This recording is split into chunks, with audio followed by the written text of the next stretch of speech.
আসসালামু আলাইকুম ভিউয়ার্স, সবাই কেমন আছেন? আরও একটি নতুন রেসিপি নিয়ে হাজির হয়েছি আপনাদের মাঝে। আজকের রেসিপিটার নাম হচ্ছে কলা চামড়ার মশলা। রেসিপিটা সত্যি খুবই দুর্দান্ত এবং খেতেও অনেক মজার। তো কিভাবে এটা রান্না করবেন আমি দেখাচ্ছি। প্রথমেই আমরা দুটো পেঁয়াজ এবং রসুনের কিছু কোয়া কুচি কুচি করে এভাবে তেলে ভেজে নিব।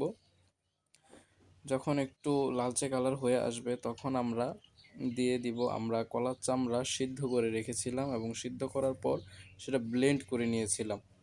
তো আমরা সেই পেস্টটুকু এখানে দিয়ে দিব কলার চামড়ার। এভাবে দিয়ে সুন্দর করে আমরা নেড়ে নিব।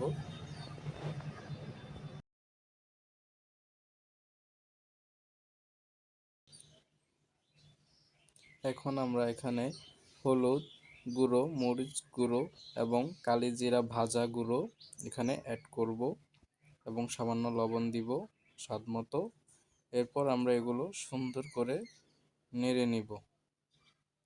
ভালোভাবে নাড়াচাড়া করতে হবে। এরপর এটা শুকনো পর্যন্ত আমাদের অপেক্ষা করতে হবে এবং বারবার এভাবে নাড়াচাড়া করতে হবে যেন নিচ দিয়ে বেশিক্ষণ লেগে না থাকে। যদি বেশিক্ষণ লেগে থাকে তাহলে নিচের অংশটা পুড়ে যাবে, খেতে ভালো লাগবে না, তিতা লাগবে। আপনার নিচে লাগাবেন কিন্তু বেশিক্ষণ লাগিয়ে রাখবেন না। কিছুক্ষণ পরপরই শুধু নাড়াচাড়া করতে থাকবেন, তাহলে এটা আসল স্বাদটা বেরিয়ে আসবে। আর ভিডিওটি ভালো লাগলে অবশ্যই চ্যানেলটি সাবস্ক্রাইব করবেন। ধন্যবাদ।